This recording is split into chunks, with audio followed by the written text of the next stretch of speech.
কখনো কি এমন হয়েছে আপনি হাসছেন, সবার সাথে কথা বলছেন, কিন্তু বুকের ভেতরটা ডুমড়ে মুচড়ে যাচ্ছে? কারো সামনে বলতে পারছেন না, অথচ চিৎকার করে কাঁদতে ইচ্ছে করছে। বালিশে মুখ গুজে কান্না করা রাতগুলো, কিংবা বাথরুমে পানির কলের শব্দ ছেড়ে দিয়ে চোখের পানি ফেলার দৃশ্যটা কেউ দেখেনি, তাই না? আপনি ভাবছেন কেউ আপনাকে বোঝে না। আপনি ভাবছেন এই কষ্ট বুঝি আর শেষ হবে না। প্রিয় ভাই, প্রিয় বোন আমার, একটু থামুন। এই ভিডিওটি আপনার জন্য। হ্যাঁ, শুধু আপনার জন্য। আজ আমরা কোনো ওয়ার্ড শুনব না। আজ আমরা হৃদয়ের কিছু কথা বলবো। যে কথাগুলো আপনি কাউকে বলতে পারেননি, সেই কথাগুলোই আজ আমরা শুনব। আমরা এমন এক সময়ে বাস করছি যেখানে ওপর থেকে সবাইকে খুব সুখী মনে হয়। সোশ্যাল মিডিয়ায় হাসিমুখের ছবির অভাব নেই, কিন্তু স্ক্রিনের পেছনের মানুষটা যে কতটা একা, কতটা অসহায়, তা কেবল সেই মানুষটিই জানে। হয়তো আপনি কোনো প্রিয়জনকে হারিয়েছেন, হয়তো খুব কাছের কেউ আপনার বিশ্বাস ভেঙে দিয়েছে, জীবনের কোনো বড় স্বপ্ন পূরণ হতে হতে ভেঙে গেছে, কিংবা কোনো কারণ ছাড়াই বুকের ভেতর একটা চাপা কষ্ট অনুভব করছেন, একটা শূন্যতা যা কিছুতেই কাটছে না। জেনে রাখুন, এই কষ্টের অনুভূতিতে আপনি একা নন। পৃথিবীর হাজারো মানুষ এই মুহূর্তে ঠিক আপনার মতোই ভাবছে। তবে একটা কথা আজ আপনাকে বিশ্বাস করাতে চাই। একজন আছেন যিনি আপনার না বলা কথাগুলোও শোনেন, যিনি আপনার গলার স্বর শুনে নয়, আপনার হৃদয়ের কম্পন শুনে বুঝতে পারেন আপনি কতটা কষ্টে আছেন। তিনি আল্লাহ, তিনি আপনার রব। আমি জানি আপনার এখন কেমন লাগছে। হয়তো রাতে ঘুম আসে না, বিছানায় এপাশ ওপাশ করেন, আর পুরনো স্মৃতিগুলো কাঁটার মতো বিঁধতে থাকে। সকালে ঘুম থেকে ওঠার পর মনে হয়, উফ, আবার একটা দিন শুরু হলো, আমি আর পারছি না। সবচেয়ে কষ্টের জায়গাটা কোথায় জানেন? যখন আপনি নামাজে দাঁড়ান। আপনি শান্তি খুঁজতে জায়নামাজে এসেছেন, কিন্তু সিজদায় গিয়েও আপনার কান্না থামছে না। অথবা এতই কষ্ট পাচ্ছেন যে চোখ দিয়ে আর পানিও বের হচ্ছে না। পাথর হয়ে গেছে বুকটা। মনে প্রশ্ন জাগে, আল্লাহ কি আমাকে দেখছেন না? আমার দোয়া কি কবুল হচ্ছে না? আমিই কেন, আমার সাথেই কেন বারবার এমন হয়? বিশ্বাস করুন, আপনার এই প্রতিটি দীর্ঘশ্বাস ফেরেশতারা গণনা করছেন।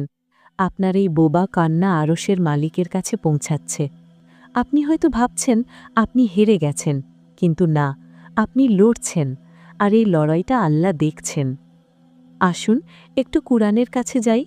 আল্লাহ সুবহানাহু ওয়া তাআলা কি বলেছেন জানেন? তিনি সূরা তহাতে বলেছেন, আমি আপনাকে কষ্ট দেওয়ার জন্য এই কোরআন নাজিল করিনি। সূরা তহা ১-২। আল্লাহ আপনাকে কষ্ট দিতে চান না।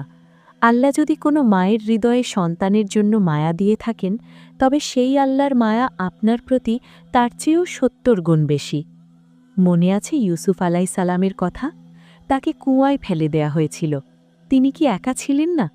মনে আছে ইউনুস আলাইহিস সালামের কথা? মাছের পেটের সেই ঘুটঘুটে অন্ধকারে তিনি কি ভীত ছিলেন না? আল্লাহ তাদের কাউকে একা ছেড়ে দেননি, আপনাকেও দেবেন না। আল্লাহ বলছেন, ওয়াসবের লিহুকমি রাব্বিকা ফাইন্নাকা বিআইয়ুনিনা। ধৈর্য ধরুন আপনার রবের ফয়সালার অপেক্ষায়, কারণ আপনি তো আমার চোখের সামনেই আছেন। সূরা আত-তুর ৪৮। একবার ভাবুন তো, আল্লাহ বলছেন আপনি তার চোখের সামনে আছেন, তিনি আপনাকে পাহারা দিচ্ছেন। এই বিপদ, এই ডিপ্রেশন, এই একাকিত্ব, এসবের মধ্যেও তিনি আপনাকে আগলে রেখেছেন। হয়তো আপনি টের পাচ্ছেন না। জীবনের এই কঠিন সময়ে শয়তান আমাদের কানে ফিসফিস করে বলে, তোমার আর কোনো আশা নেই। কিন্তু আমার রব কি বলছেন? তিনি সূরা ইনশিরাহতে পরপর ২ বার শপথ করে বলেছেন, ইন্না মাল উসরি ইউসরা, নিশ্চয়ই কষ্টের সাথেই স্বস্তি আছে। খেয়াল করুন, আল্লাহ বলেননি কষ্টের পরে স্বস্তি আসবে, তিনি বলেছেন কষ্টের সাথেই স্বস্তি আছে। তার মানে হল, এখন যে সমস্যাটি আপনাকে কাঁদাচ্ছে, ঠিক এর ভেতরেই আল্লাহর কোনো রহমত লুকিয়ে আছে। হয়তো এই কষ্টের কারণেই আপনি আল্লাহর যতটা কাছে এসেছেন, সুখের দিনে ততটা আসতেন না। রাসূলুল্লাহ সাল্লাল্লাহু আলাইহি ওয়াসাল্লাম বলেছেন, মুমিনের পায়ে যদি একটা কাঁটাও বিঁধে, তার বিনিময়েও আল্লাহ তার গুনাহ মাফ করে দেন এবং মর্যাদা বাড়িয়ে দেন। সহি বুখারি। আপনার এই যে মানসিক যন্ত্রণা, বুকের ভেতর যে দহন, এর বিনিময়ে আল্লাহ আপনার কত গুনাহ মাফ করে দিচ্ছেন আপনি কল্পনাও করতে পারবেন না।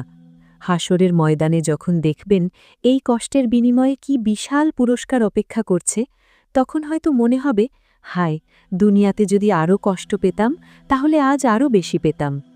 তাই হতাশ হবেন না। আপনার রব আপনাকে ভাঙছেন না, তিনি আপনাকে গড়ছেন। আপনি হয়তো ভাবছেন, আমি এখন কি করব, আমার তো কিছুই ভালো লাগে না। খুব ছোট 5টি কাজ করার চেষ্টা করুন, খুব ছোট। 1. আল্লাহর সাথে কথা বলুন। নামাজের দোয়া নয়, সাজানো আরবি বাক্য নয়, আপনার নিজের ভাষায় কথা বলুন। মাঝরাতে বা যে কোনো একাকী সময় জায়নামাজে বা বিছানায় বসে আল্লাহকে বলুন, হে আল্লাহ, আমি খুব কষ্ট পাচ্ছি, আমি সহ্য করতে পারছি না, তুমি আমার মনটা শান্ত করে দাও। বন্ধুর মতো করে বলুন, তিনি শুনছেন। 2. নামাজটা আঁকড়ে ধরুন। মন বসছে না, মনোযোগ না থাকছে, তবুও নামাজ ছাড়বেন না।